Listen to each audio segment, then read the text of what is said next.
इतिहास में कुछ ऐसी लड़ाइयाँ हुई है जो सिर्फ तलवारों और शस्त्रों तक सीमित नहीं रही, बल्कि विचारों, विचारधाराओं और संस्कृतियों की टकराहट भी थी। आज हम आपको ले चलेंगे उस युग में जब भारत में मराठा साम्राज्य और मुगल सल्तनत का संघर्ष अपने चरम पर था। ये कहानी है छत्रपति संभाजी महाराज और मुगल सम्राट औरंगजेब के बीच हुए संवादात्मक संघर्ष की। एक ऐसा संघर्ष जिसने इतिहास को हमेशा के लिए बदल दिया। औरंगजेब का शिविर।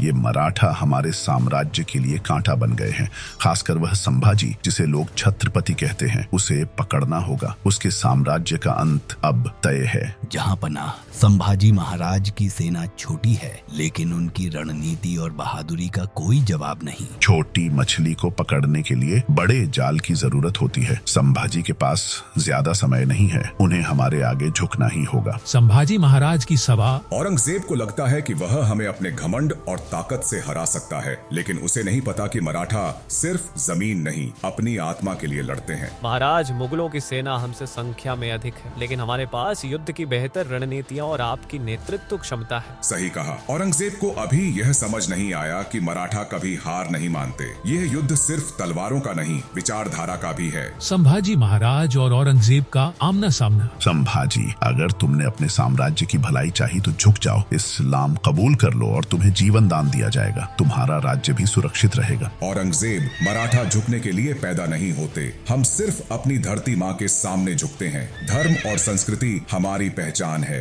जिसे कोई ताकत छीन नहीं सकती। तुम्हारी यह हट तुम्हें और तुम्हारे लोगों को बर्बाद कर देगी। मेरे पास एक विशाल सेना है और तुम्हारे पास सिर्फ जिद। औरंगजेब, जिद नहीं, इसे संकल्प कहते हैं। एक मराठा के लिए धर्म, संस्कृति और स्वतंत्रता से बढ़कर कुछ नहीं। तुम्हारी सेना कितनी भी बड़ी हो, हमारा हौसला तुम्हारी ताकत से बड़ा है। मुगलों की पराजय। जहां पनाह मराठा सेना हमारी हर रणनीति को विफल कर रही है। संभाजी महाराज की सेना ने हमारे कई किलों पर कब्जा कर लिया है। संभाजी वह एक राजा नहीं, तूफान है। लेकिन याद रखो, यह युद्ध अभी खत्म नहीं हुआ।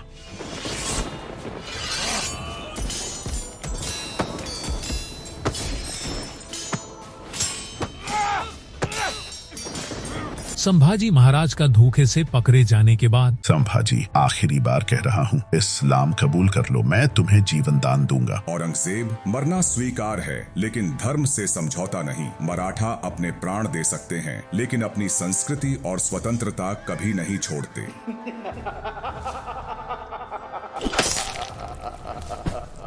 संभाजी महाराज का बलिदान इतिहास के पन्नों में हमेशा के लिए दर्ज हो गया। उन्होंने अपनी जान देकर यह साबित कर दिया कि सच्चा योद्धा वह है जो अपने धर्म, संस्कृति और आत्मसम्मान के लिए लड़ता है। औरंगजेब ने उन्हें हराने की कोशिश की, लेकिन इतिहास आज भी छत्रपति संभाजी महाराज को एक महान नायक के रूप में याद करता है। अगर आपको यह कहानी प्रेरणादायक लगी तो इस वीडियो को लाइक करें, शेयर करें और हमारे चैनल को सब्सक्राइब करना न भूलें। अगली बार हम आपको इतिहास के किसी और अनसुने पन्ने पर लेकर आएंगे। धन्यवाद।